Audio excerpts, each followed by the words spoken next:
Fíjate que hay una historia muy particular que anda circulando en un foro de internet y, bueno, la verdad es que es un testimonio súper asombroso, Ajá, a ver. pero a la vez es profundamente melancólico. Trata sobre una mujer en Santa Mónica, en California, que alcanzó la edad de 108 años. ¡Wow! 108. Más de un siglo. Exacto, más de un siglo de vida. Y el caso es que, en una entrevista donde le preguntaban sobre esta longevidad extraordinaria que tenía, la respuesta que dio fue bastante escalofriante. ¿Qué dijo? Ella simplemente contestó, cito, "No vale la pena vivir tanto tiempo". Uf, qué fuerte. Sí, súper fuerte.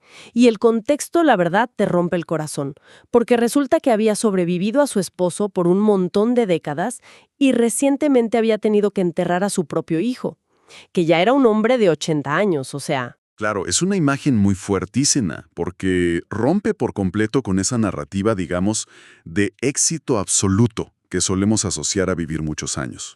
Totalmente. Y esa crudeza contrasta de una manera casi violenta con la visión que domina la tecnología y la ciencia para este año, 2025. O sea, si miras lo que están haciendo ahorita empresas de biogerontología, como Altos Labs, por ejemplo. Sí, que están por todos lados. Exacto. Ves a multimillonarios invirtiendo fortunas incalculables con una premisa bien radical en mente. Para esta gente, la muerte ya no es un destino inevitable. Ni siquiera la ven como una parte natural del ciclo de la vida. Pues, No, la ven como un problema técnico. exactamente. La están tratando literalmente como si fuera una simple enfermedad que se puede curar. O sea, estamos frente a un choque brutal de visiones.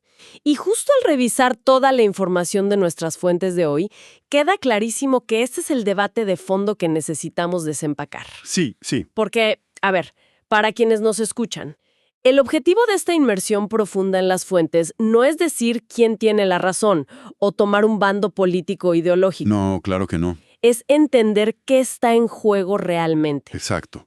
Porque a través de la ciencia, la filosofía y hasta la teología que se discuten en estos textos, hay una pregunta latente.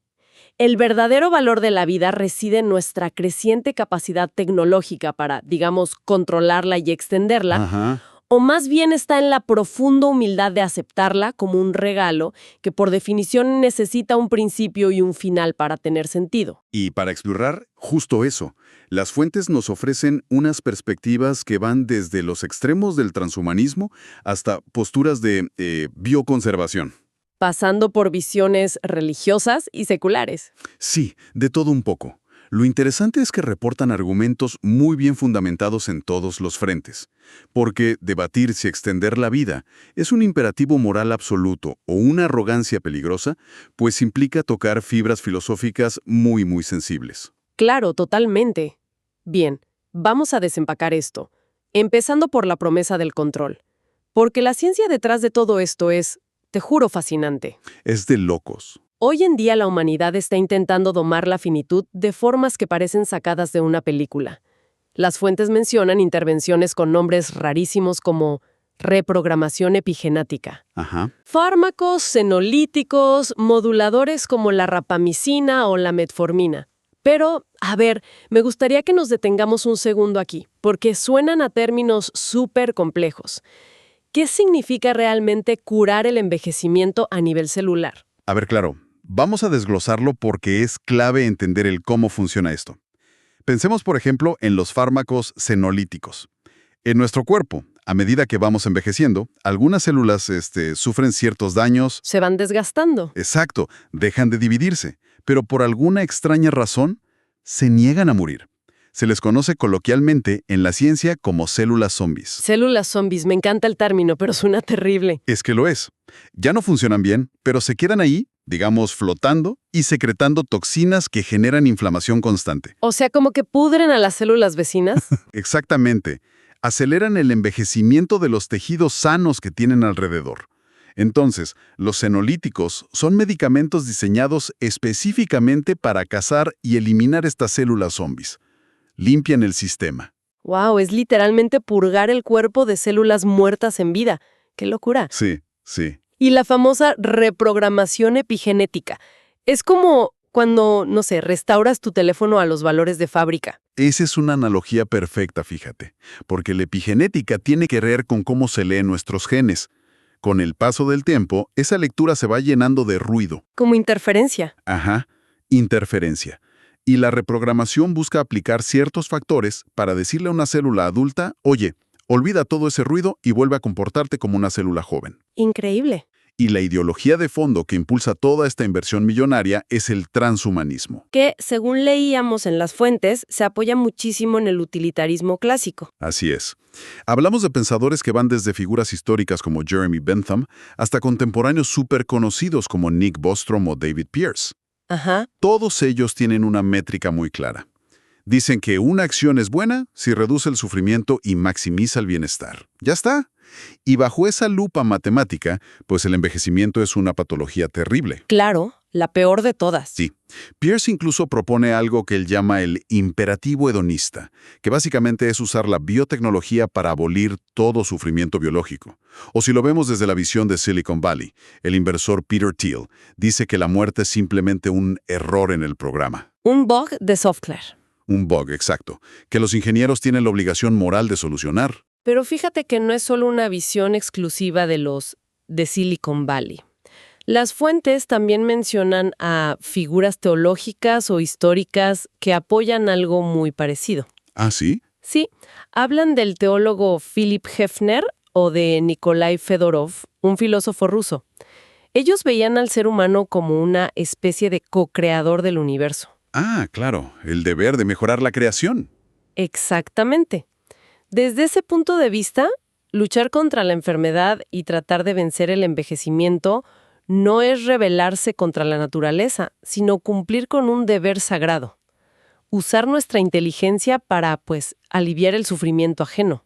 Lo fascinante aquí es que los defensores del transhumanismo insisten muchísimo en que esto no es una búsqueda frívola. O sea, no se trata de pura vanidad. No es para no tener arrugas. Exacto. No es que la gente rica quiera verse de 20 años para siempre y ya. Es una matemática muy cruda sobre el dolor. Hoy en día, más o menos 100,000 personas mueren diariamente por causas directamente relacionadas con la edad. ¿100,000 al día? Sí, y ver a alguien deteriorarse de esa forma no es nada romántico. Entonces, evitar esa degradación es, para ellos, la máxima expresión de compasión que podemos tener como especie. Entiendo perfecto el punto de la compasión, la verdad. Pero te confieso que hay algo en esta visión tan mecanicista que me genera un cortocircuito enorme. A ver, ¿cómo sí? Retomando la analogía del teléfono inteligente que decíamos. Si vemos el cuerpo humano solo como un dispositivo y el envejecimiento como un simple bug de software que se arregla con un parche, Ajá. No estamos tratando la vida humana como un aparato súper frío. Es como decir, solo necesita una actualización del sistema operativo. Pero estamos ignorando por completo el propósito emocional, existencial y relacional para el que fue diseñado ese hardware en primer lugar. bueno, ese choque que sientes es exactamente la intuición moral que tienen los bioconservadores. Ok. Sí, ellos perciben un peligro gigantesco en reducir todo el misterio y la complejidad de la existencia a un simple cálculo utilitario de, digamos, minimizar daños y maximizar tiempo en el reloj. Claro. Hay un temor muy legítimo de perder algo que es fundamentalmente humano en este proceso de intentar convertirnos en máquinas perfectas. Totalmente. Y para entender de verdad ese choque, creo que tenemos que salirnos un rato del laboratorio y aterrizar en la realidad tangible. Porque, a ver, tenemos toda esta teoría de vivir indefinidamente, pero ¿qué experimentan las personas que ya han rozado los límites del tiempo de forma natural? Los supercentenarios. Exacto. Los casos de los supercentenarios que analizan las fuentes son súper reveladores en este sentido. Definitivamente.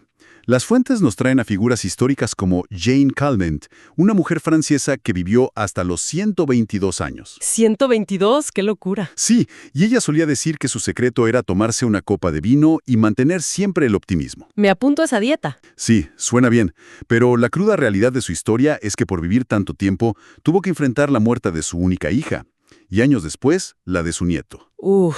Entonces, su optimismo convivía con un duelo generacional tremendo todos los días. ¡Qué duro! También mencionan el caso de María Brañas Morera, que llegó a los 117 años.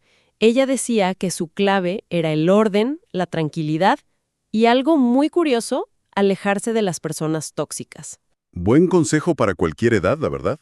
Sí, súper aplicable. O Kei Tanaka, en Japón, que a los 119 años mantenía su mente súper afilada, resolviendo problemas de matemáticas todos los días. Son ejemplos de una resistencia biológica asombrosa. Pero volviendo a la mujer de 108 años con la que abrimos el análisis, las fuentes rescatan la historia de un hombre llamado Alexander Imich. Ajá. Cuando él llegó a los 111 años, no celebró su longevidad para nada. Simplemente miró a quienes lo rodeaban y les preguntó, oigan, ¿cuánto tiempo más puede seguir esto? ¡Wow! Literalmente cansado de vivir. Sí, y los analistas en las fuentes describen este fenómeno con un término súper preciso. Lo llaman cansancio ontológico. Cansancio ontológico suena súper profundo. Pero a ver, ¿qué es exactamente en la práctica? Pues no es una depresión en el sentido clínico ni un desequilibrio químico en el cerebro. Ok. Es un reconocimiento muy profundo, a nivel del ser, de que tu ciclo vital ya alcanzó su plenitud absoluta.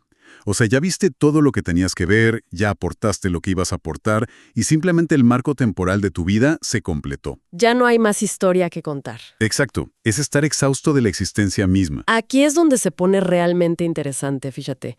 Porque si analizamos la famosa investigación de Dan Buettner sobre las zonas azules... Ah, sí, los lugares de mayor longevidad. Exacto, estos lugares como Okinawa en Japón, Loma Linda en California o la isla de Cerdeña en Italia. Ahí la gente vive más que en cualquier otra parte del mundo. Ajá. Y descubres que la longevidad extrema natural ahí no viene de biohackeos millonarios, ni de tomar senolíticos experimentales. Viene directamente del tejido social. Es que eso es clave. Las fuentes detallan conceptos como el Moai en Okinawa, que son estos grupos de amigos que se forman desde la infancia y se comprometen de verdad a apoyarse emocional y financieramente de por vida.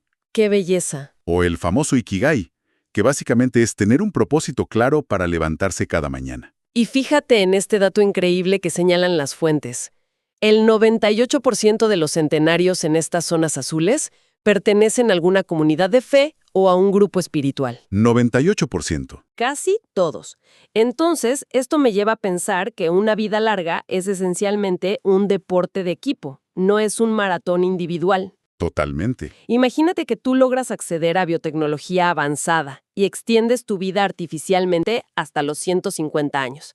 Pero tus amigos de la infancia, tus hermanos, tu pareja, pues no pueden pagarlo o simplemente fallecen de manera natural. Te quedas solo. Claro, si terminas sobreviviendo a todo tu equipo, ¿no se convierte la cancha de la vida en un lugar inmensamente solitario y aterrador?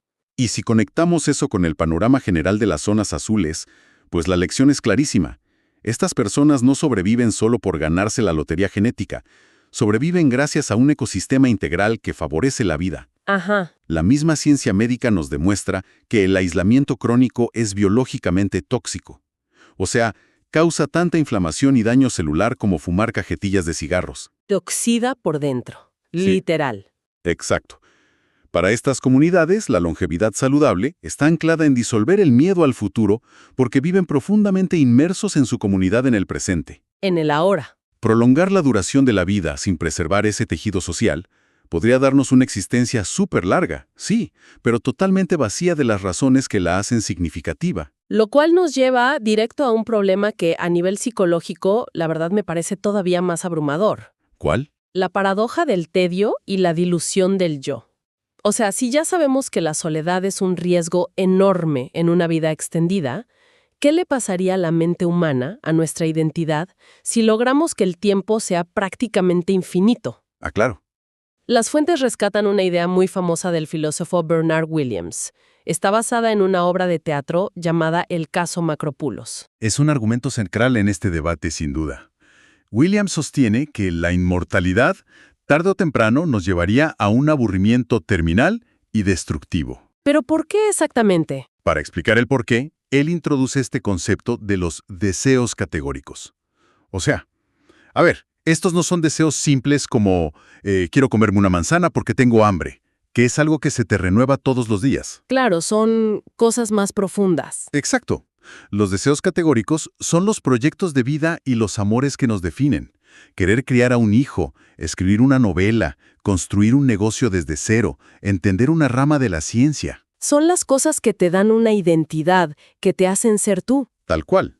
Y Williams argumenta que, en un tiempo infinito, esos deseos categóricos inevitablemente se agotarían en algún momento. Ya habrías hecho todo. Y sin esos deseos, pierdes la razón fundamental para seguir vivo. A ver, pero me voy a poner como abogada del diablo un segundo. Porque leí en las fuentes a otro filósofo, John Martin Fisher, que dice que no tiene por qué ser así necesariamente. Ah, el de los deseos renovables, ¿sí? Exacto. Él propone que la inmortalidad sería perfectamente vivible si uno tiene la capacidad de cultivar un, digamos, paquete de deseos que se puedan ir renovando. Ajá. Es decir, podrías dedicar un siglo completo a la pintura, luego aburrirte y pasar otro siglo estudiando física cuántica, y luego otro siglo viajando por el espacio. Suena súper lógico en papel, ¿no? Suena muy lógico, ¿sí? Pero el problema es lo que le hace eso a nuestra identidad a largo plazo. Hay un dilema que plantea otro pensador en las fuentes, Samuel Scheffler. Él habla sobre una tensión perpetua que existe en la mente humana. A ver. Scheffler dice que para disfrutar de verdad una actividad, tienes que sumergirte tanto en ella que pierdes la noción de ti mismo. Ese famoso estado de flujo, donde se te va el tiempo. Claro, cuando estás súper concentrado. Pero, y aquí está el truco, para querer seguir viviendo para siempre, necesitas aferrarte a un yo que sea constante. Una identidad que te importe preservar en el tiempo. O sea que si me reinvento por completo cada 50 años para no aburrirme, la persona que empezó el viaje hace 3 siglos, pues ya no existe. Exactamente. El yo original murió de todas formas, solo que sigue usando el mismo cuerpo físico. Es que la literatura lleva esta idea al extremo en un relato súper famoso que mencionan, El Inmortal de Jorge Luis Borges. Uf, me encanta Borges. Es que Borges explora un concepto realmente terrorífico. Él dice que si a un hombre se le da un tiempo infinito, entonces matemáticamente todo lo que le puede pasar a un hombre le pasará a todos los hombres. ¡Wow! En la eternidad, cada acto de profunda valentía eventualmente será compensado por un acto de cobardía vil. Cada momento de genialidad absoluta se va a equilibrar tarde o temprano con la estupidez. Todo se promedia. Exacto. Al final, la identidad se diluye en una sopa gris. Un ser verdaderamente inmortal termina siendo nadie en particular. Qué idea tan perturbadora, te lo juro. Y creo que hay algo más ahí. Algo que podemos llamar inflación temporal. ¿Cómo es eso? Pues que nuestro cerebro está completamente calibrado para valorar las cosas en base a su escasez. Imagínate que te encierran en el mejor restaurante buffet del mundo, con la mejor comida de lujo, la que más te gusta. Ajá, suena bien al principio. Claro, al principio probar cada platillo es la experiencia más emocionante de tu vida. Pero si no hay una puerta de salida, si no hay un final, eventualmente hasta tu comida favorita empieza a saber a cartón. Pierde el chiste. Exacto. Un beso al despedirte en una estación de tren importa muchísimo porque podría ser el último. Si hay besos infinitos garantizados, cada beso pierde su valor metafísico. El límite de tiempo es literalmente la sal que le da sabor a la experiencia humana. Esa metáfora del buffet capta el corazón de todo el argumento bioconservador y teológico, de hecho. Sí, Si el cierto. control absoluto de nuestra biología amenaza con diluir nuestra identidad y quitarle el sabor a nuestras experiencias, pues tenemos que observar el lado opuesto. ¿Cuál sería? Porque la aceptación de la muerte no es necesariamente una derrota tecnológica, sino una frontera sagrada que nos otorga peso, empatía y dignidad. Y la forma en que las fuentes abordan esto desde la perspectiva de la teología es fascinante, porque no lo ven como una tragedia insuperable, fíjate. Por ejemplo, citan el libro de Eclesiastés en la Biblia, con esa frase clásica que todos hemos escuchado. La de «para todo hay una temporada». Exactamente. Y nos muestra la temporalidad no como un error técnico del universo que los ingenieros deban parchear, sino como parte de una armonía cíclica súper profunda. Y incluso las fuentes mencionan el relato del árbol de la vida en el Génesis. Y esto le da un giro tremendo a la perspectiva. A ver, cuéntame de eso. En la teología clásica, cuando la humanidad cae, digamos, y se le niegue el acceso al fruto de la inmortalidad, Ajá. rara vez se interpreta, en el estudio teológico profundo, como un acto de venganza de un Dios furioso que castiga. No, ¿y cómo se interpreta entonces? Se interpreta como un acto de inmensa misericordia divina. Espera, a ver, la muerte como misericordia. ¿Cómo funciona esa lógica? Piénsalo así. Si se permitiera que el ser humano viviera para siempre en un estado caído, o sea, un estado lleno de egoísmo, propensión al mal y muchísimo sufrimiento emocional, Ajá. eso significaría eternizar la tiranía y el dolor. Imagina a los peores dictadores de la historia gobernando por milenios, sin que nadie los pueda detener. Uf, qué pesadilla, claro. En ese marco, la muerte actúa como un límite compasivo. Es una barrera que frena la expansión infinita del mal y del sufrimiento en la Tierra. Wow, o sea, es un límite protector. Y lo interesante es que, leyendo las fuentes, me di cuenta de que no necesitas ser religioso para compartir ese temor. No, para nada. Desde una perspectiva totalmente secular, hay autores bioconservadores como Francis Fukuyama y Leon Kass que advierten algo súper parecido. Ellos abogan por respetar la sabiduría que es inherente a nuestra naturaleza humana.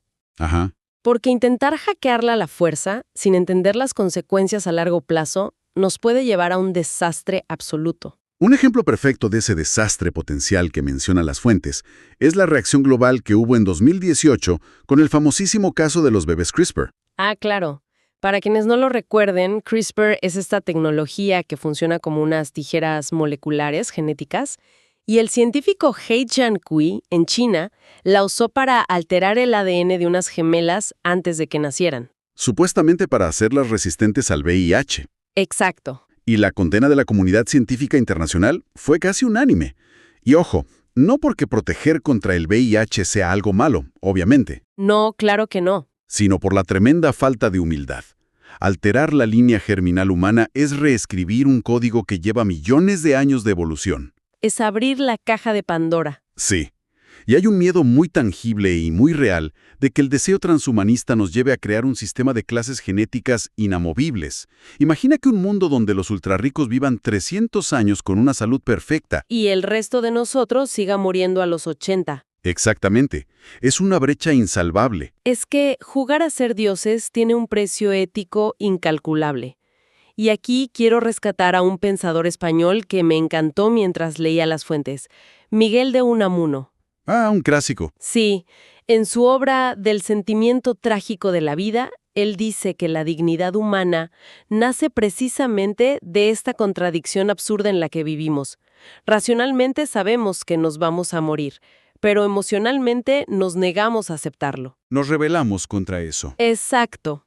Y para Unamuno, nuestra empatía más profunda, esa capacidad real de llorar cuando vemos a otro ser humano sufrir, nace exclusivamente de saber que compartimos esa misma vulnerabilidad. Ese es un punto crucial.